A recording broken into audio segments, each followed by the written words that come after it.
back at the boat ramp with the ZX-4RR. It's actually been, I hate to say it guys, maybe 2 weeks since I've been on the baby Ninja here.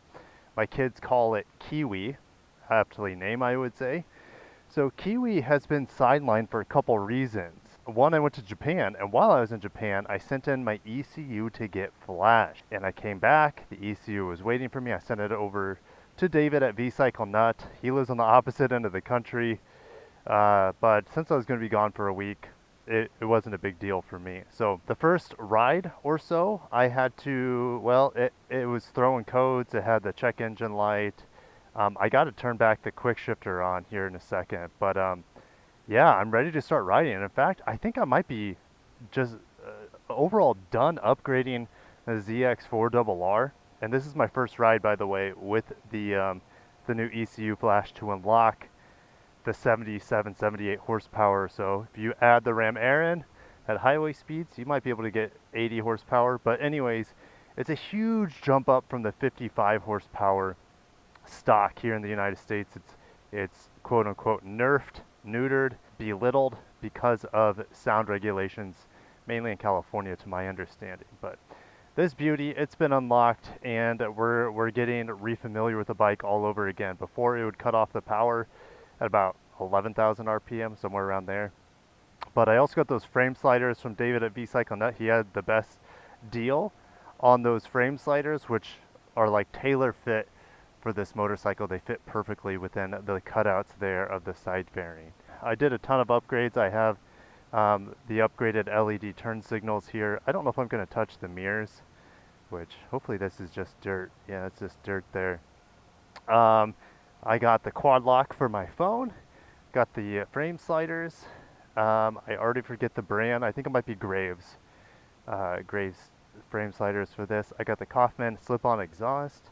I took the baffle out. You guys will get to hear it in its glory. I just got some cheap spool frame sliders, or not frame sliders, but a spool. I can't even think of the word right now. This is also my first ride post Hurricane Milton. This area doesn't look like it got hit too hard, but yeah, I see some trees not doing so hot down there. But the grass you can see is all dead from the hurricane, and these trees are all. This is not normal for Florida, for there to be an actual fall. The only time we get fall-like conditions is when a hurricane comes through and just kills the vegetation. Anyways, I got the integrated turn signals here also from, I believe that's from TST, which also gave me the front turn indicators, and also this guy, my my low-mounted license plate holder and the whale tail delete. I mean, the bike looks incredible, and once I saw my dealer had this in 40th anniversary kit, I had to get it. You guys see this little 40-year Ninja here. What say we turn this bad boy on? There it goes. And I need to start riding. It's been 2 weeks. Like I said, I went to Japan, then hurricane came through, and I've been dying to get back on the motorcycles. I just felt bad for them just sitting there. So, and tomorrow I leave to Nashville for a Nissan event for the reveal of the Murano. So, it would have been 3-4 more days before I got on this bike if I didn't start riding it today. So just be careful in parking lots, especially with sand from water. Let's go around this way. So once this turns green here, we're going to give it a full throttle rip and hold the phone. I don't know how to turn on from memory, I don't remember how to turn on the quick shifter. There it is. Select and hold this down. You got to hold it down for like 2 or 3 seconds and the quick shifter turns on. You can still shift manually, but it's really nice to do the downshifts with the quick shifter. It's not as obviously as rewarding as doing it manually, but it's a lot of fun. And goddamn, I can't wait for this light to turn green. We're going to give it a full rip for the first time on 77 horsepower or so.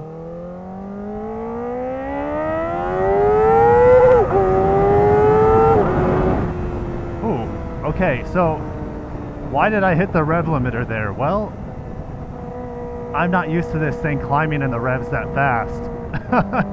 because of 55 horsepower, what I'm used to on this bike, it gets there, I wouldn't say leisurely, but more predictably.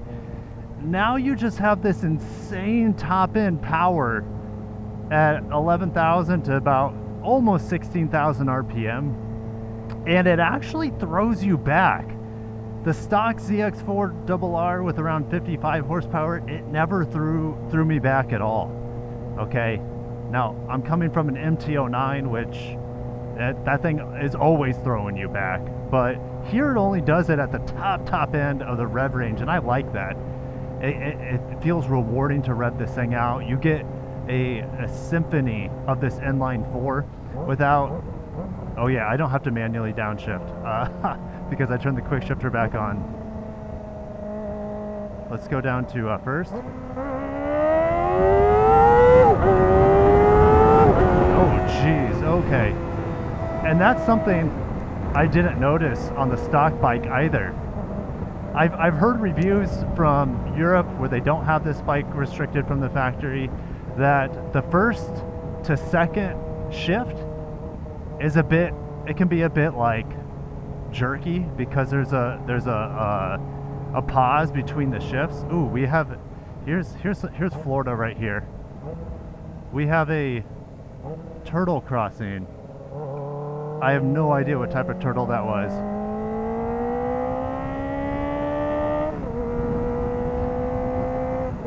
But turtle crossings are pretty common here, and in fact in this area you see a lot more tortoise crossings. We have a native tortoise to Florida called the gopher tortoise. It's very protected. So there's your little tourism guide to Florida here. I mean, I'm talking about Hurricane Milton. What else do we have here? What is this, a dead raccoon? Well, yeah, that's a coon. Just had to double check. Yeah, there are coons everywhere. Growing up in Nebraska, they get a lot bigger than that. Yeah, the first to second shift here with the quick shifter isn't as quick as it would be if I did it manually. Interestingly, it's nice to have it because I'm actually holding on, not for dear life, but things get really quick, like really fast, really quick now with this flash to let's say 11 to 16,000 RPM.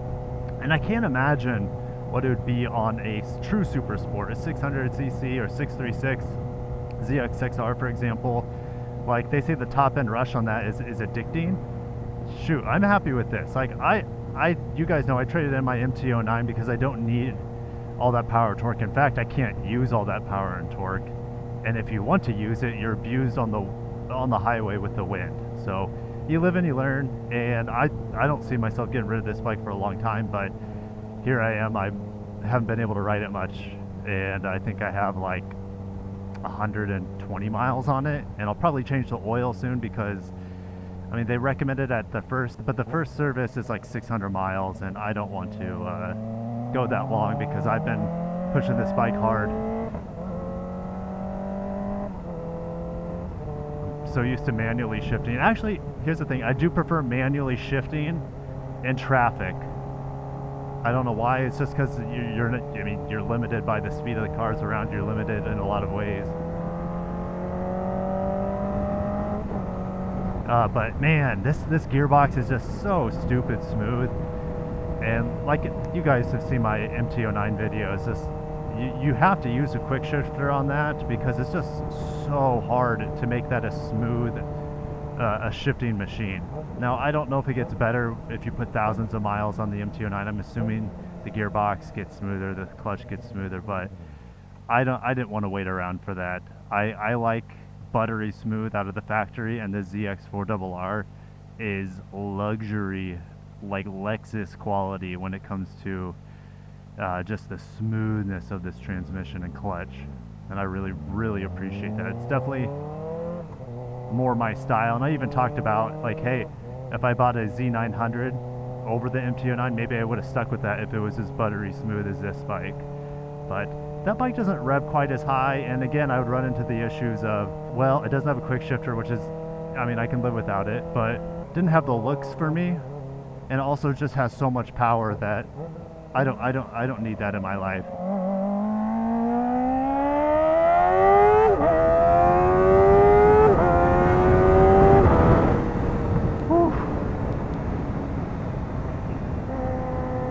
sounds like you're going 150, man, and I was only doing about 70. And that's the reason I got this bike. It gives you the feels of a really fast bike without having to put yourself in tons of jeopardy all the time. It's just absolute perfect bike for the streets. Perfect bike. I mean, I would love to tour on this thing too. Put a bag or two on the tank bag, a rear bag.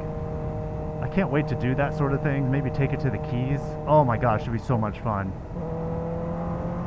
But honestly, it has all the power I could want.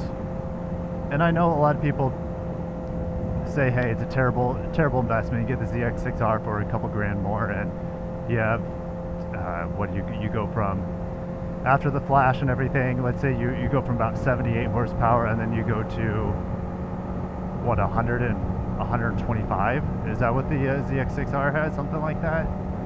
Yeah, I don't care to have that much horsepower. Going fast doesn't make me happy. It's the full experience. And this flash has finally let me experience the bike here.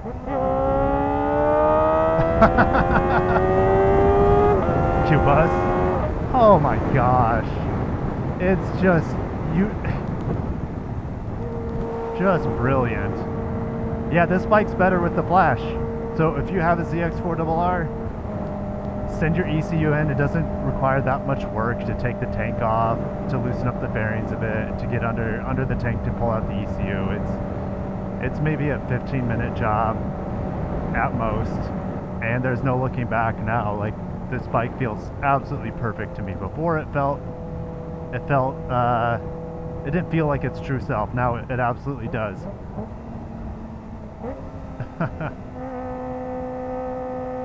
Gosh, that exhaust note.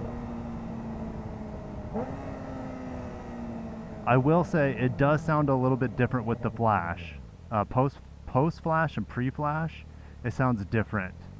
I feel like the low and mid RPMs don't sound quite as good, and maybe it's just the Kaufman pipe. I don't know, but the pre-flash, the Kaufman pipe slip-on, I think sounded a little bit better on D-cell.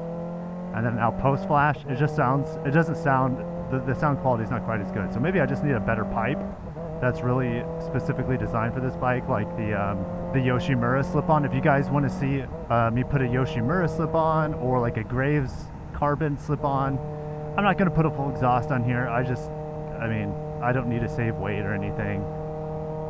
I'm not taking it to the track. I don't need to put it, and then I'd have to flash the ECU again if I put a full exhaust on here. So slip-ons are the name of the game, and I like how they look. They look great on this bike. But yeah, let me know if you would like to see more pipes featured, because I'm not married to this Kaufman exhaust. I think it looks cool. Their customer service was good, but yeah, I'm interested to see if I get a more rich sound in the mids and the lows, because this Kaufman sounds great wide open throttle, and it sounds great at the upper RPMs. But I don't know. Like I said, should I try different exhausts to see what kind of other exhaust notes I can get out of it? It's not going to change obviously that much. I've heard cheap Chinese exhausts even sound good on this bike.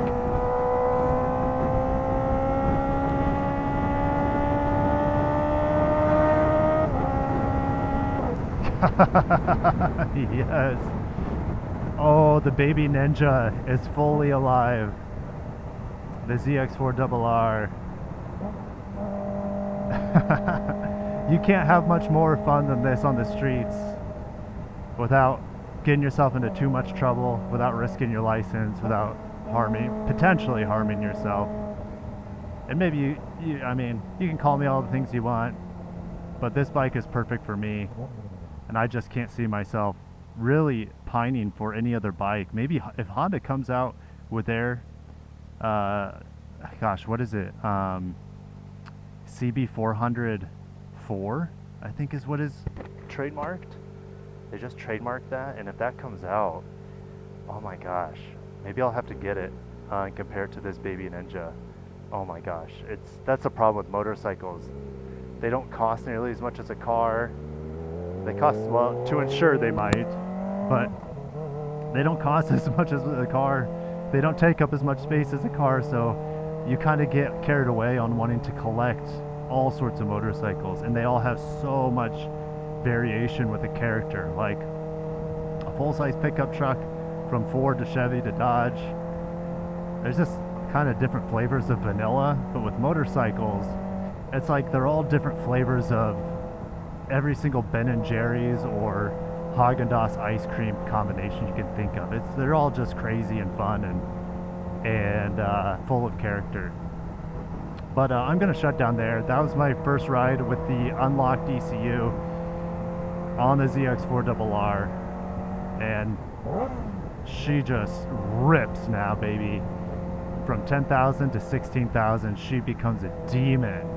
Oh, I'm just tickled. I'm so happy, and that's something, like I said, with the with the MT-09, I was just never like thrilled with that bike. It never touched me in the feels. This bike hits all my feels all the time. Every time I look at it or ride it, listen to it, it's just bliss.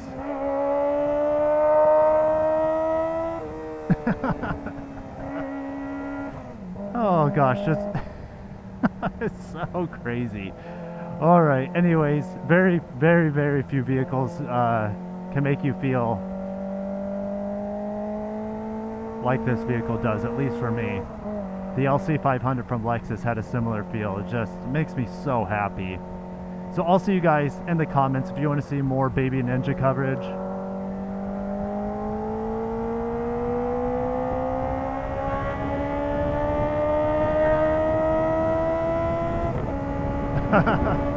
Make sure you're subscribed.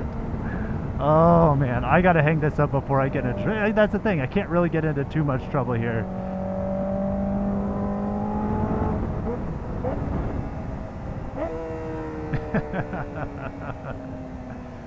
Oh shit.